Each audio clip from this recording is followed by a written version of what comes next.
be back. Wish you were with us yesterday. Get a glimpse of the new LaGuardia Airport, which is unbelievable, incredible. People are going to be blown away. Today is 103 in dealing with the COVID crisis, day 18 in dealing with the civil unrest after the murder of Mr. Floyd. And this is as tumultuous a time as we have seen. You have these two major crises going on at the same time. They actually intersect with the protesters being a mass gathering at the time of COVID, and then you have an overall dynamic, the overall environment. You have terrible political divides in this hyper-partisan, nasty political season. There's racial division after the civil unrest and watching the Mr. Floyd murder on television. But what does New York do when the going gets tough? New York gets going. New York is the progressive capital of the United States. You look back at history, you look at when there was a pivot point in society, and more often than not, New York was the point of pivot. You have a problem, you have an issue. New York was the one that stepped up to the plate and resolved it boldly, and the nation followed. And we're doing the same on police reform. The disciplinary record release, more transparency, banning chokeholds, the Attorney General, Special Prosecutor, hate crimes. I applaud the New York State Legislature for moving as quickly as they did. On reopening, we've been talking about following the metrics, following the science. We've been talking about the hospitalization rate, the intubation rate, the hospital capacity, the ICU capacity, the number of tests, the number of tracers. We've had the most science-based, most informed reopening, I think it's fair to say, in the country. It is nothing about intuition, nothing about politics. Look at the numbers, follow the numbers, and we have more numbers. We're doing more testing. We have more reports from the hospital. So we've been following the data. Now, at this point, there's one number to watch closely, and that is the daily testing number. Why? The others are status of the system or the lagging indicators. Hospitalization rate is definitive, but the hospitalization rate is probably 2 weeks lagging behind the infection rate. If you're getting your information from the hospitalization rate, you're closing the barn door after the horse is gone, right? The daily testing, we do about 50,000 tests per day. 50,000 tests per day. Just think about that. No other state comes near 50,000 tests per day. We report those numbers the next day.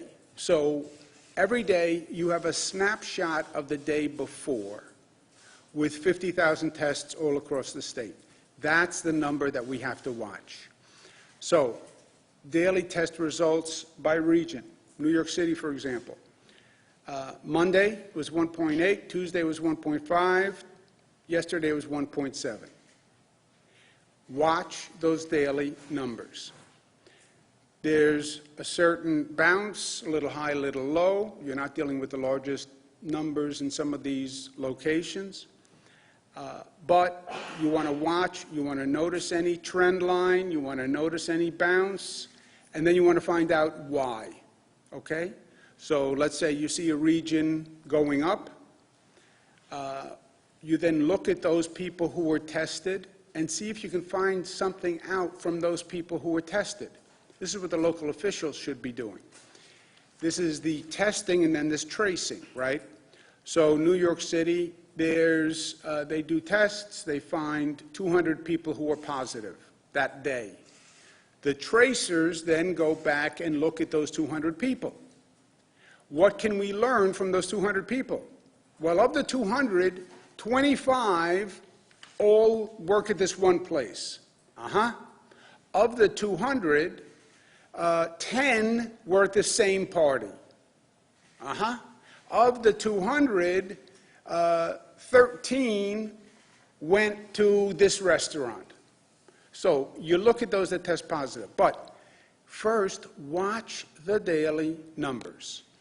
You do it by region, and then you can look within the region by county. So New York City, that just reopened, that we're watching closely, you see the deviation among the counties, but then you watch the trend line.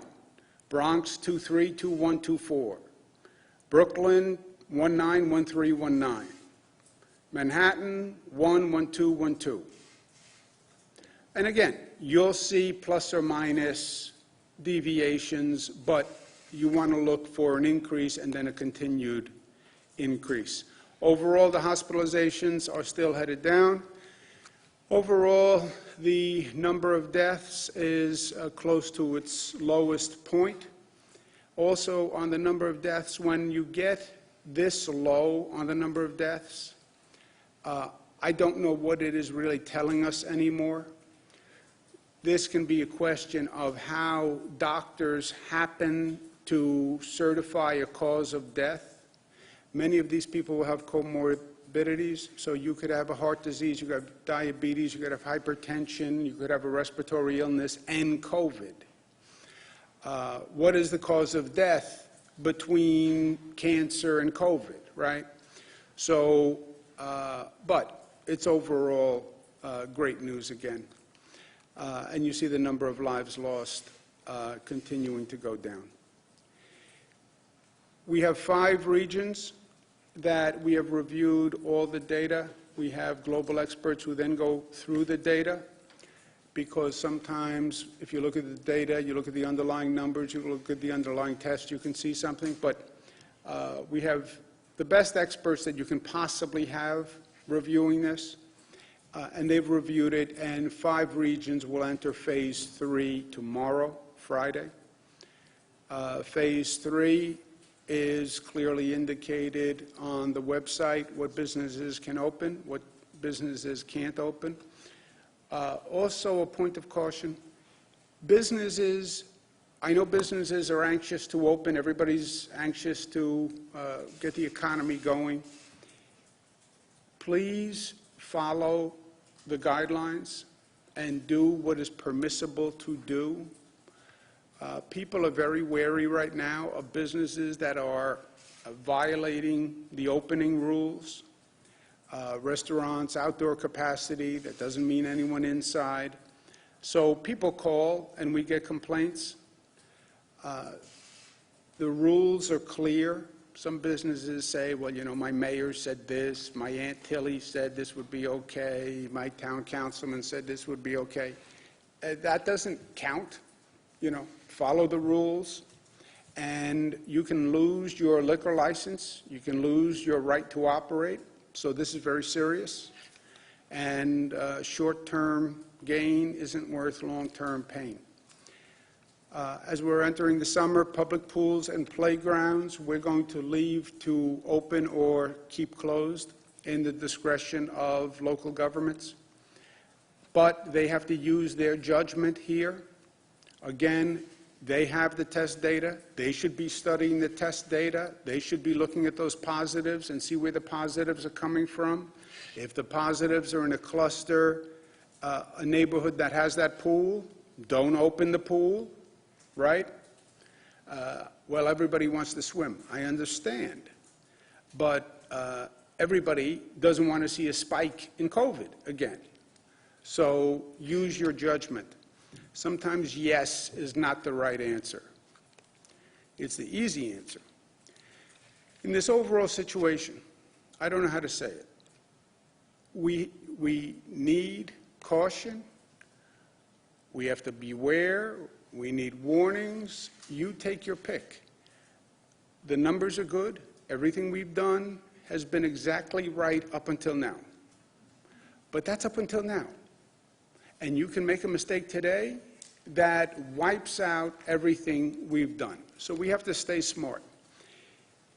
This COVID has not gone away. Dr. Fauci spoke to it. The CDC speaks to it. We have done extraordinarily well because the people of the state have responded in a way no one predicted. And they'll actually research and talk about for years, I believe. But COVID is still out there.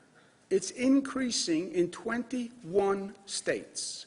14 states, highest number ever of COVID cases. And if you look at what's going on, it tends to be after the reopening. Why? Because the reopening is the point that increases the activity. Just look what happened in these other states. California, they reopen, and then look at the increase after the reopening. And it's not one state. It is the pattern, my friends.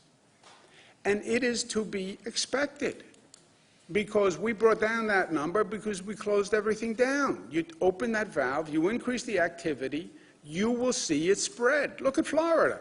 May 4th, Texas, Arizona, it's the same story. We want to reopen, it's fine, it's fine, it's fine. No, it's fine until it's not fine. Kentucky, look at South Carolina.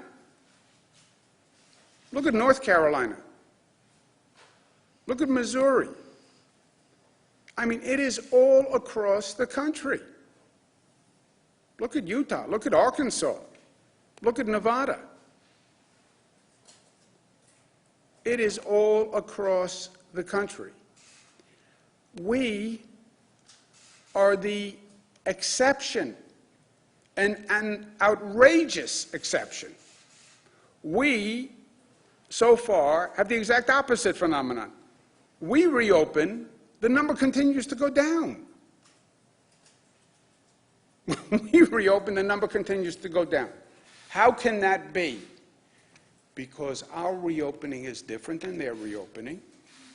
Our reopening is based on the numbers. Our reopening is phased. And because New Yorkers have been smart, and they have been diligent. And you can say reopen, not reopen. They've been informed in this state. They have been informed. They know what's going on. I run into people on the street who know things about my briefing that I forgot. Remember you said this? Remember you had this number? No, I don't remember. They remember. They are smart. They're informed. So they're protecting themselves. And they dismiss the politics. But we are the exception. To date, we're the exception. And that can change, and that can change overnight. Also, beware, because we are a more dense state, and we have more crowding. You look at some of those other states. They are rural states. They don't have large congregations. They don't have apartment buildings where everybody goes into one elevator. We have the density. We have the crowding. You start to see an increase, it's going to take off, and that's how we got here in the first place.